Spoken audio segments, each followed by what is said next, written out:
Pemirsa, truk bermuatan kayu sengon masuk ke jurang di desa Jambe Sari, Jember. Dugaan sementara truk terguling akibat kelebihan muatan.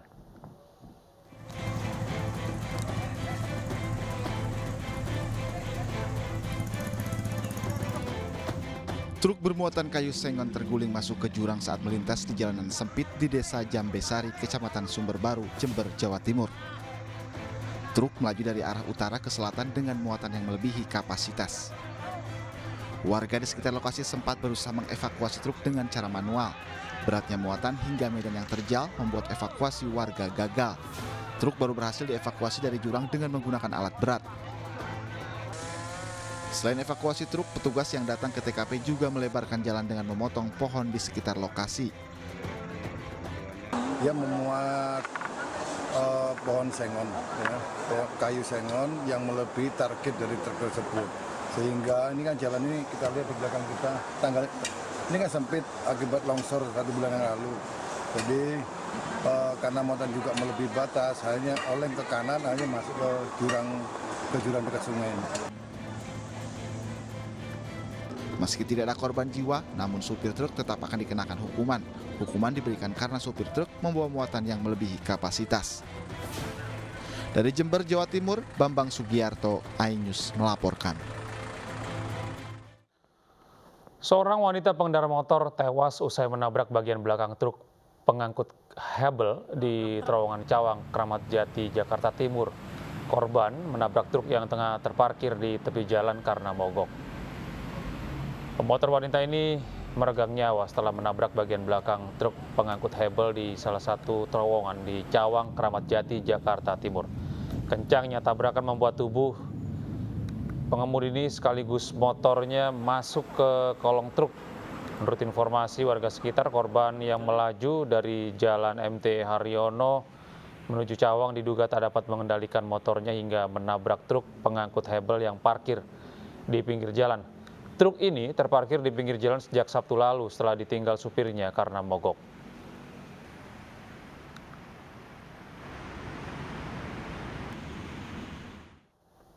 Beralih ke informasi lain, pemirsa, Aremania turun ke jalan untuk menuntut keadilan di tragedi Kanjuruhan. Sementara pada Sabtu lalu, massa mendatangi Bareskrim Polri menuntut agar mengusut tuntas kasus Kanjuruhan yang menewaskan ratusan orang.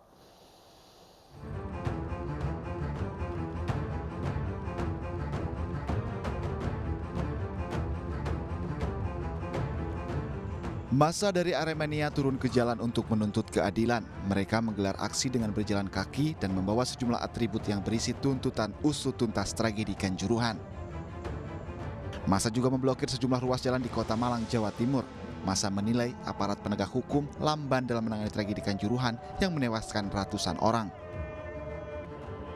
Selain di Kota Malang, massa yang terdiri dari penyintas, keluarga korban, dan Aremania berunjuk rasa di Bareskrim Polri Jakarta pada Sabtu kemarin. Mereka menuntut kejelasan hukum mengenai tragedi kerusuhan yang terjadi usai pertandingan antara Arema FC melawan Persebaya Surabaya pada 1 Oktober 2022 lalu. Massa yang telah lama menunggu akhirnya bertemu langsung dengan Karobin Opsnal Bareskrim Polri Brigjen Pol Daniel Tifauna. Menurut Daniel, laporan polisi tidak bisa diterbitkan karena alasan tidak ada perwira yang piket saat itu.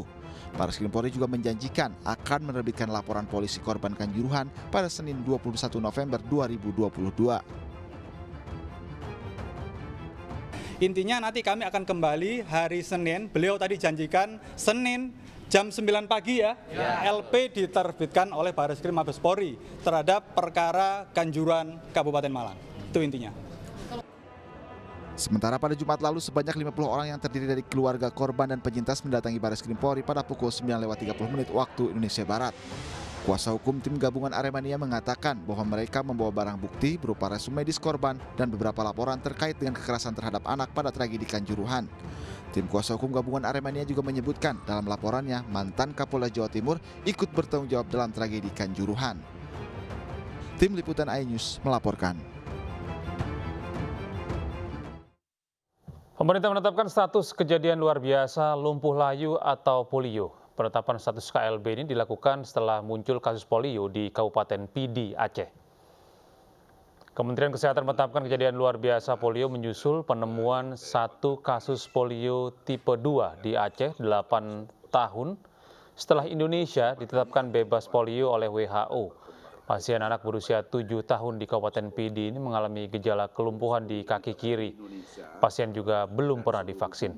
Penemuan satu kasus polio ini terjadi seiring tren penurunan cakupan imunisasi di Aceh selama 10 tahun terakhir, serta imunisasi dasar yang gagal memenuhi target di luar Pulau Jawa setelah terhambat 2 tahun pandemi.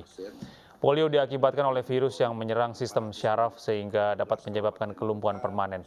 Menurut Dirjen Pencegahan dan Pengendalian Penyakit Kementerian Kesehatan, Dr. Maksi Rein Rondonuwu, penemuan satu kasus sudah cukup untuk dinyatakan sebagai KLB. 4 tahun berturut-turut itu betul-betul surveillance AFP yang lumpuh layu itu dilaporkan apapun penyebabnya.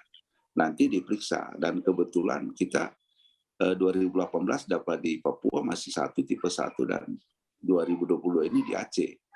Jadi satu kasus itu harus dinyatakan KLB karena ini dunia dan Indonesia sudah menyatakan eradikasi, tapi ternyata masih ada virus polio liar yang ada. Gitu.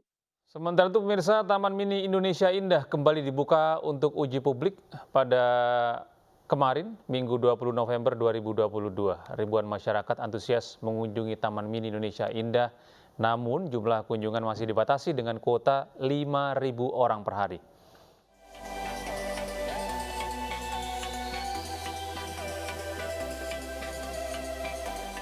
Taman Mini Indonesia Indah kembali dibuka untuk umum setelah revitalisasi sejak awal tahun 2022.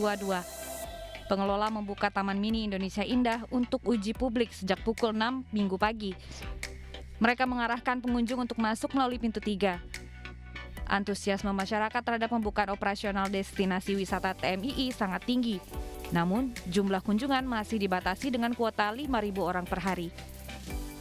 Wajah baru dari Taman Mini Indonesia Indah mengusung konsep ramah lingkungan dengan 70% merupakan ruang terbuka hijau dan tentunya dilengkapi dengan fasilitas-fasilitas lengkap seperti adanya jogging track, jalur sepeda hingga electric vehicle yang dapat membawa para pengunjung untuk memasuki kawasan dari Taman Mini Indonesia Indah seperti skuter listrik dan juga mobil listrik. Saat ini saya sedang berada di area depan dari Taman Mini Indonesia Indah. Ada acara pembukaan dan juga peresmian dari Taman Mini pada hari ini dengan menampilkan berbagai macam hiburan seperti adanya musik-musik tradisional seperti gendang dan tentunya ada penampilan yang menampilkan ada pakaian-pakaian adat dari seluruh Indonesia.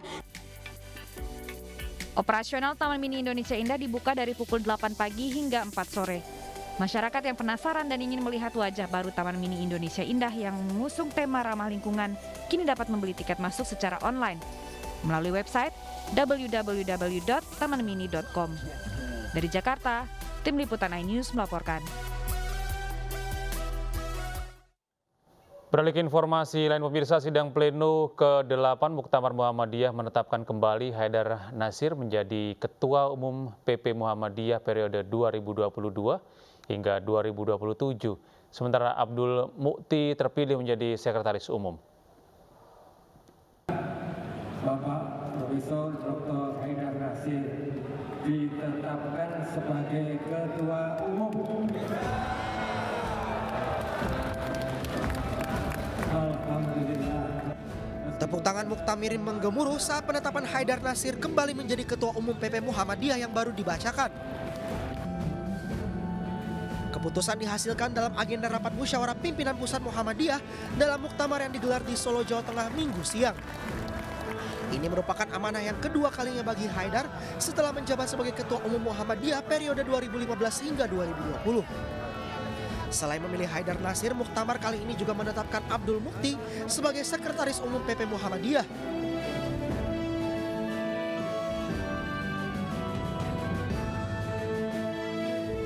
Gubernur Jawa Tengah Ganjar Pranowo dan istrinya Siti Atikoh menjadi pusat perhatian masyarakat dan peserta Muktamar Muhammadiyah dan Aisyah ke-48 saat berjalan kaki dari Stadion Manahan usai mengikuti pembukaan Muktamar. Masyarakat dan peserta Muktamar langsung mengerubungi Ganjar untuk bersuah foto bahkan meneriaki sebagai calon presiden. Orang nomor 1 di Jawa Tengah itu dikenal tidak membatasi jarak dengan masyarakat dan Ganjar selalu mendapat sambutan antusias. Ganjar hadir untuk mendampingi Presiden Joko Widodo yang meresmikan pembukaan muktamar. Liputan iNews melaporkan.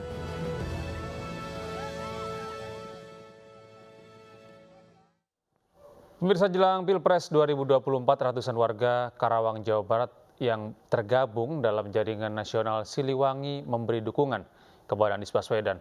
Anies dinilai berhasil menangani saat menjadi Gubernur DKI Jakarta.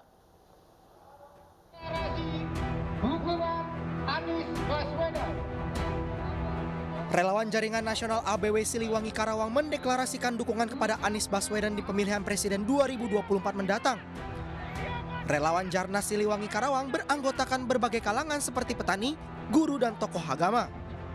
Ketua DPD Jarnas Siliwangi Karawang Tri Hendro mengatakan dukungan terhadap Anies karena dinilai berhasil menangani DKI Jakarta.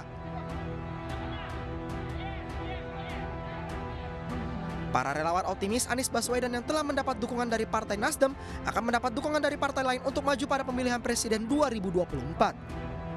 Adalah kegiatan deklarasi untuk jaringan nasional relawan Anies Baswedan untuk mendukung tahun 2024 menjadi Presiden Republik Indonesia. Lembaga hasil survei Saiful Mujani Research and Consulting SMRC merilis hasil jajak pendapat terkait Pileg dan Pilpres 2024 mendatang.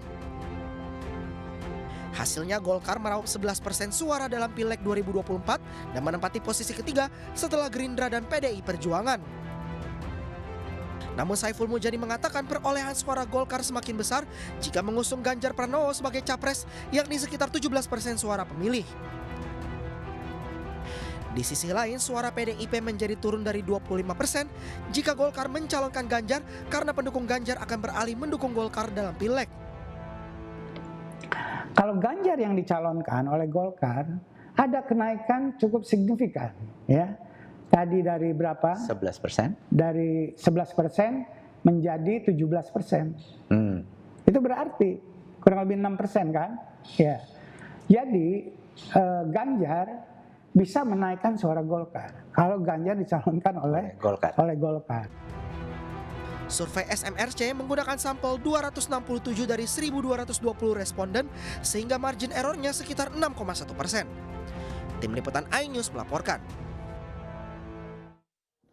Pemirsa, dukungan untuk mempercepat pembangunan ibu kota negara di Kalimantan Utara mendapat dukungan dari para pemuda, khususnya pemuda perbatasan. Pemuda perbatasan yang ada di Sebatik, Kabupaten Nunukan berharap dengan adanya IKN dapat meningkatkan wawasan dan pendidikan SDM pemuda di perbatasan.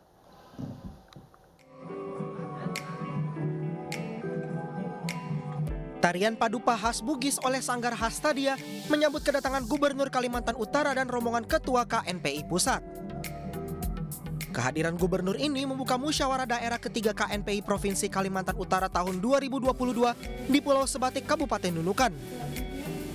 Dengan digelarnya musyawarah daerah di perbatasan negeri ini, gubernur berharap pemuda perbatasan sebagai penjaga pintu gerbang Indonesia dapat bersama-sama mendukung ibu kota Nusantara. Selain penyangga, Kaltara juga gerbangnya untuk menuju IKN. Dan pemuda harus siap mendukung terbentuknya. Sementara tokoh pemuda Sebatik yang juga ketua KNPI Provinsi Kalimantan Utara periode 2022-2025 siap mengajak pemuda perbatasan untuk mendukung berdirinya IKN terutama dengan meningkatkan kualitas SDM melalui pendidikan vokasi. Pemuda Kaltara dalam menghadapi IKN tentunya kami akan berhadapan dengan orang luar negeri, mendorong seluruh pemuda dan pemudi yang ada di Kaltara untuk meningkatkan terutama bahasa ataupun pendidikan vokasi yang berhadapan langsung dengan contohnya yaitu industri. Industri tidak tentunya orang ahli hukum, ahli ekonomi, tetapi ada bidang-bidang tertentu dalam bidang industri. Dari Nunukan, Kalimantan Utara, Usman Codang, iNews melaporkan. MNC Peduli menggandeng PMI Kota Depok untuk kegiatan rutin donor darah bagi ratusan karyawan MNC Group. Program ini bentuk kepedulian sosial karyawan MNC Group yang bermanfaat bagi sesama.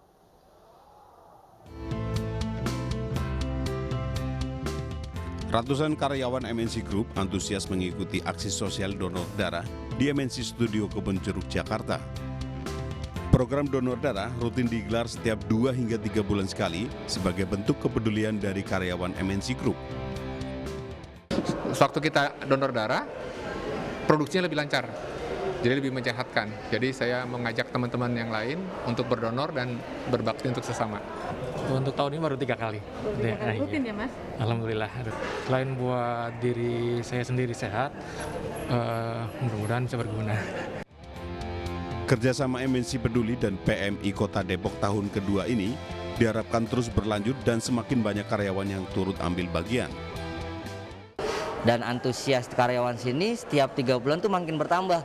Dan rencana kita tuh ini akan rutin tiap tahunnya. Untuk tahun 2023 pun kita sudah terjadwal ya untuk tahun 2023.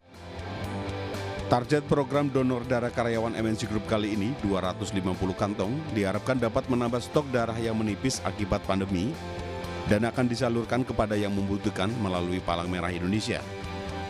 Tim Liputan iNews melaporkan. Dalam rangka mewujudkan kemenunggulan TNI dan rakyat, Korps Marinir TNI AL menggelar Marines Base Open Day di Marines Sports Center Kesatrian Marinir Sutedi Senaputra, Bumi Marinir, Karangpilang, Surabaya. Kegiatan ini juga dalam rangka memperingati hari ulang tahun ke-77 Korps Marinir. Memperingati hari ulang tahun ke-77 Korps Marinir membuka kesempatan kepada masyarakat untuk memasuki Kesatrian Marinir TNI AL. Kegiatan ini digelar agar prajurit dapat berinteraksi langsung dengan masyarakat sehingga terjalin kedekatan antara TNI dengan masyarakat. MBOD digelar selama 2 hari, diantaranya dengan menggelar pameran peralatan tempur Korps Marinir TNI AL, pameran karya pelaku usaha mikro, kecil, dan menengah, turnamen sepak bola usia 13 tahun antar SSB, pertunjukan grup musik pelajar, dan ketangkasan prajurit. Komandan Pasmar 2 Brigjen TNI Marinir Suherlan mengawali acara dengan memberikan santunan kepada anak-anak yatim jalan sehat dan melaksanakan program penghijauan dengan penanaman 5.000 bibit pohon. Dan juga kami ingin mensosialisasikan kepada masyarakat bahwa Marinir dekat dengan masyarakat dan juga menjadi bagian yang tidak terpisahkan dari kehidupan masyarakat. Kegiatan kami yang dilaksanakan adalah kegiatan olahraga, kegiatan berinteraksi dengan masyarakat dengan menggelar UMKM yang diselenggarakan oleh unit koperasi yang berada di Marinir wilayah Surabaya. Badai salju menerjang negara bagian New York hingga menewaskan 2 orang. Kami hadirkan informasi lengkapnya usai jeda.